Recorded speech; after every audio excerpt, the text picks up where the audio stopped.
السلام علیکم ورحمۃ اللہ وبرکاتہ، نحمدہ ونصلی علی رسولہ الکریم، اما بعد فاعوذ باللہ من الشیطان الرجیم، بسم اللہ الرحمن الرحیم، رب اشرح لی صدری ویسر لی امری واحلل عقدۃ من لسانی یفقہوا قولی۔ فاذکرونی، تم سب یاد کرو مجھ کو، ریممبر می، اذکرکم، میں یاد کروں گا تم کو، واشکروا لی، اور تم سب شکر کرو میرا، بی گریٹفل ٹو می، ولا تکفرونی، اور نہ ناشکری کرو میری۔ یہاں کفر جو ہے یہ شکر کا اپوزٹ ہے، یہاں کفر دوسرا کفر نہیں ہے، یہ کیا ہے؟ ناشکری کے معنوں میں آ رہا ہے۔ فاذکرونی، میرا ذکر کرو، مجھے یاد کرو، ریممبر می، اذکرکم، میں تم کو یاد کروں گا، مجھے یاد کرو، میں تمہیں یاد کروں گا۔ تو اس سے پتہ یہ چلتا ہے کہ نمبر ایک، انسان کو اللہ کی طرف سے ملنے والی نعمتوں کو یاد کرنا چاہیے، ان کا ذکر کرنا چاہیے، پھر ان نعمتوں کا اقرار کرنا چاہیے، اور پھر ان پر شکر ادا کرنا چاہیے۔ نعمتوں کو یاد کرنا انسان کو اللہ والا بناتا ہے۔ فاذکرونی اذکرکم، اور جب بندہ اللہ کو یاد کرتا ہے تو اللہ بھی اس کو یاد کرتا ہے۔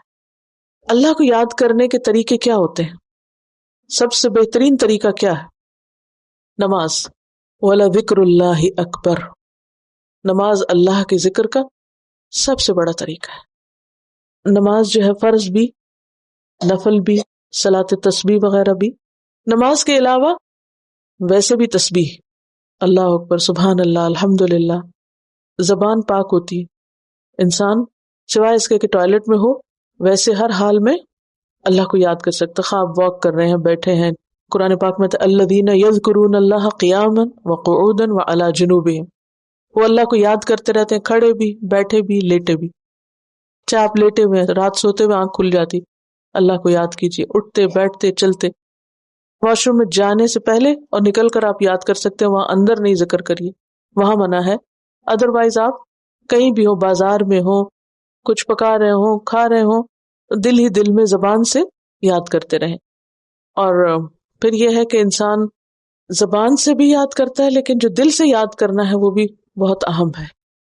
صرف زبان کی تکرار کافی نہیں، دل میں بھی اللہ کی یاد آنی چاہیے، سینٹر آف لائف وہی ہونا چاہیے، اور پھر ہمارا عمل بھی اللہ کی یاد دلانے والا ہونا چاہیے، یعنی ہمیں دیکھ کر لوگوں کو کیا یاد آئے؟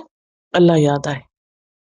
جتنی بھی چیزیں جن سے ہم فائدہ اٹھاتے ہیں وہ ساری نعمتیں ہیں، اور خواہ ہم نے وہ مانگی ہے یا نہیں مانگی۔ اور رحمت جو ہے وہ اللہ کی مرضی ہے، یعنی انسان جب کسی تکلیف میں ہوتا ہے یا انسان مانگتا ہے اللہ سے اور پھر وہ نعمت اس کو ملتی ہے تو وہ نعمت جو وہ رحمت ہوتی ہے۔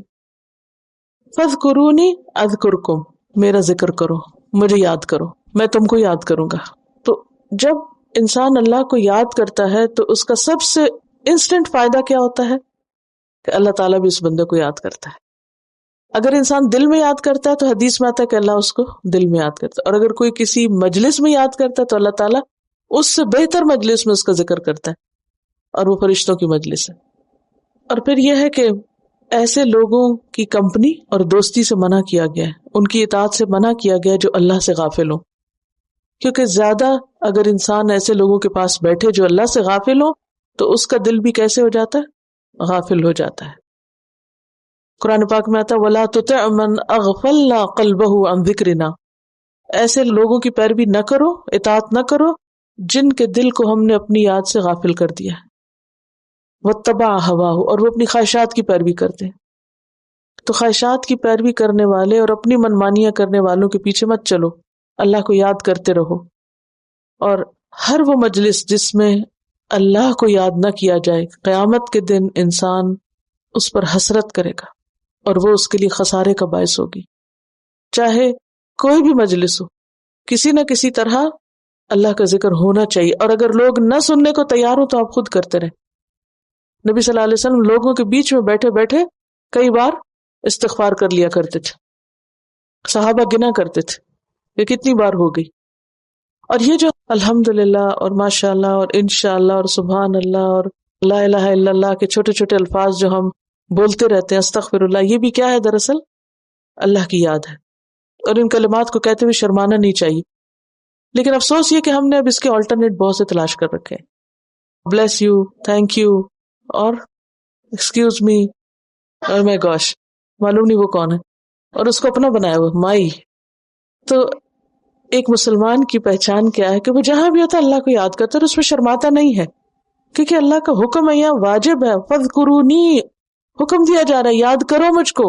اذکرکم، تو پھر میں تم کو یاد کروں گا. واشکروا لی، اور میرا شکر ادا کرو.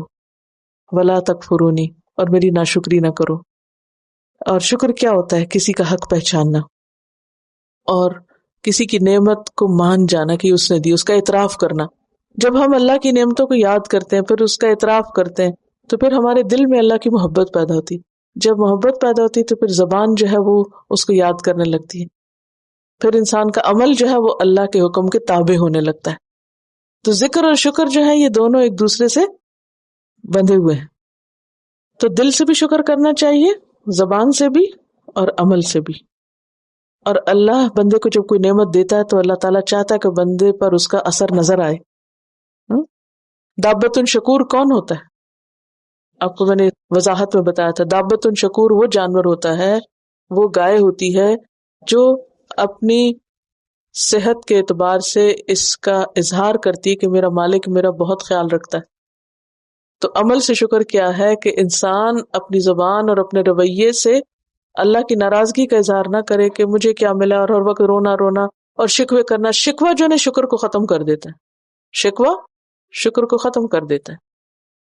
تو شکوے نہیں کرنے چاہیے، کمپلینس نہیں ہونی چاہیے، اور جو ملا ہے اس پہ راضی ہونا چاہیے. زیادہ کی کوشش کرے انسان، لیکن جو ملا ہے اس کو مانے کہ یہ ملا ہوا ہے.